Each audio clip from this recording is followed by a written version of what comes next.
Hey, I'm here today with some halibut, California halibut. Gonna go over what bait it took and uh, some filleting techniques, when it was caught, some things like that. Uh,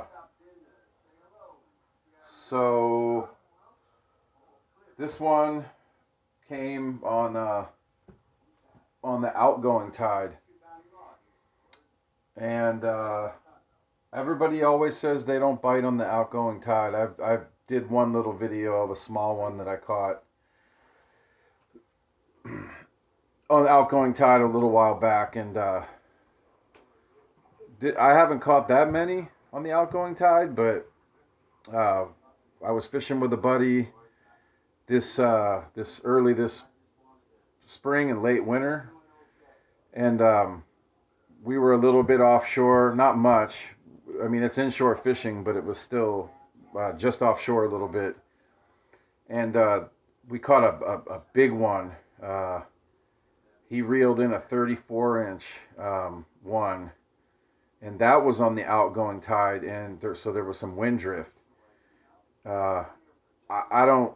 I always try to keep record a little bit mentally of when they bite, the tides, how big of a tide swing it was, um, just general information. Um, I've talked to people that say that when it's murky, they do better. I mean, I don't really know if I've ever paid too much attention to that because I don't know what it's like on the bottom. It could be different on the bottom than it looks at the top. But so anyway, this one was taken on live lizardfish, and I've caught them in the past on lizardfish. I've watched videos where people swear they don't take that bait. I know that they take that bait because I've caught them before. I've caught keeper halibut before. They hit them all different kinds of ways. This one, the way this one got hit was I was sitting right when the tide switched, pulling out. It was probably, I don't know, a half hour, 40 minutes into the tide going out, and I I I have a paddle kayak with a paddle, not a pedal. So I have to, physically move myself and really put a lot of effort into that when the wind is fighting me and when the tide is going one way and the wind is going another. I have to really make a conscious effort to move myself. I've gotten them fish in the San Diego Bay against the current, with the current, on the drop shot, swim baits, drifting with live bait. When I'm out at other places on this particular rig, which is a trap hook rig, this one was on a three-way swivel with like 2.5 foot to 3 foot of leader with a sliding trap hook rig to the live bait. I fish them on sliding rigs where the line slides through the weight, which is like a Carolina rig.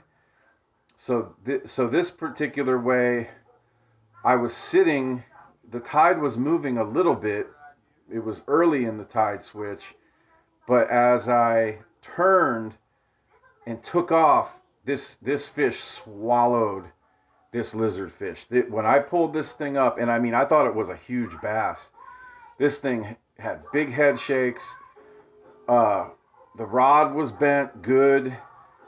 It's a 23-inch halibut, so it's not going to be the biggest fight in the world. But I have to tell you, the head shakes felt like a bass, and then it felt like a plastic bag.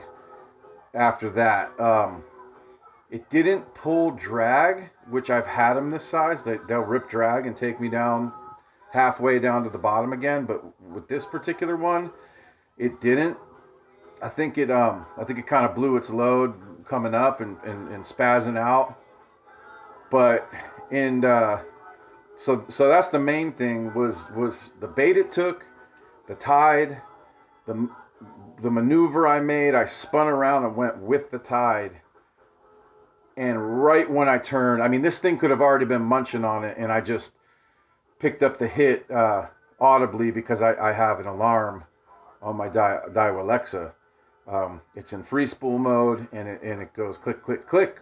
You'll hear it ripping when something picks it up. So let's get to the fillet part of this. I'm just going to try to do my best telling you what I'm doing here. It's not the best view, but I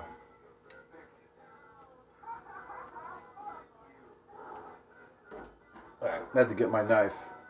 So these things have a lot of meat. I like to just cut the collar right where the head is. And get a nice sharp knife. Get right on that spine where the dorsal is. And I make a nice slit the whole way. And then just start working it. I don't cut in the middle of the fish anymore like I used to. I take the whole entire fillet.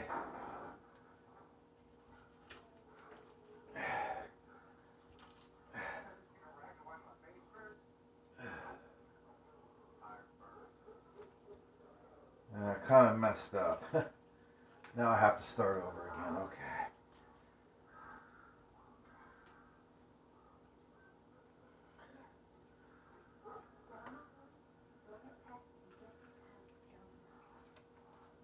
All right. I think I'm finding the rib cage now. Shoot. There we go. Okay, there we go. All right.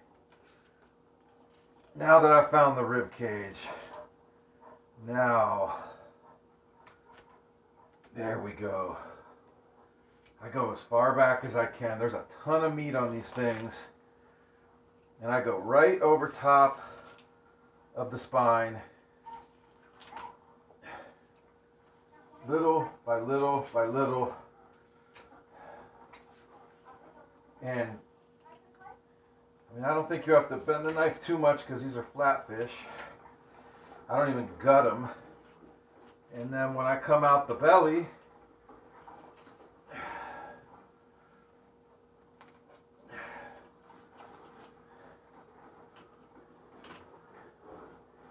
so you're going to leave all the guts in.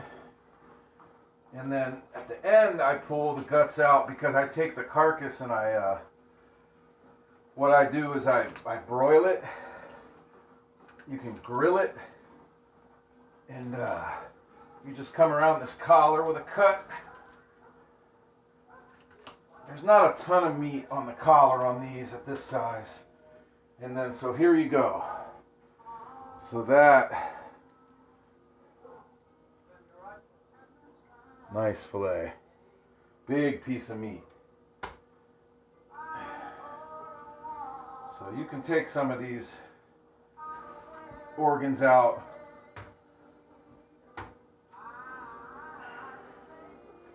After the first fillet. So right now I'm using a paper towel that gives me some grip.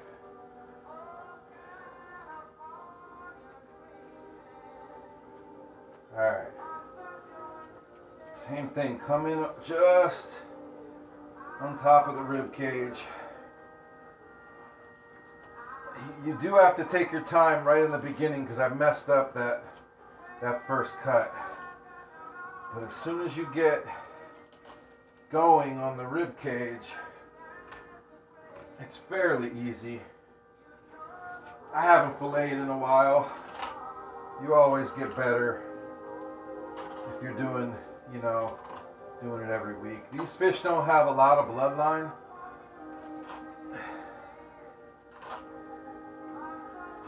So you don't have to cut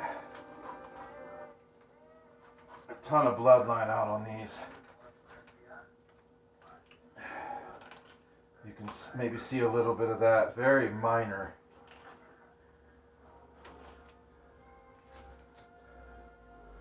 So, and like I said, I take the carcass and cook it on these halibut. So there we go. So that's a lot of fish for a 23-inch fish. Look at all that. Very nice. All right, I'm going to cut that off at this point and take what information you can from this. If you just like watching people catch fish and fillet them, I'm not going to do any kind of cooking with this. I got to see how my lady wants to cook it up. We've been trying to stay away from the fried food lately, so we'll probably do some broiled or grilled. I don't know. I like to have a tiny bit of it fried with spicy mayo and white rice. So maybe I'll have a little bit of it done that way this time. But over salad, you can pan sear it, but you can cook it almost any way. That's why it's like my favorite fish. So hopefully you took a little bit of something from this, and we'll see you next time.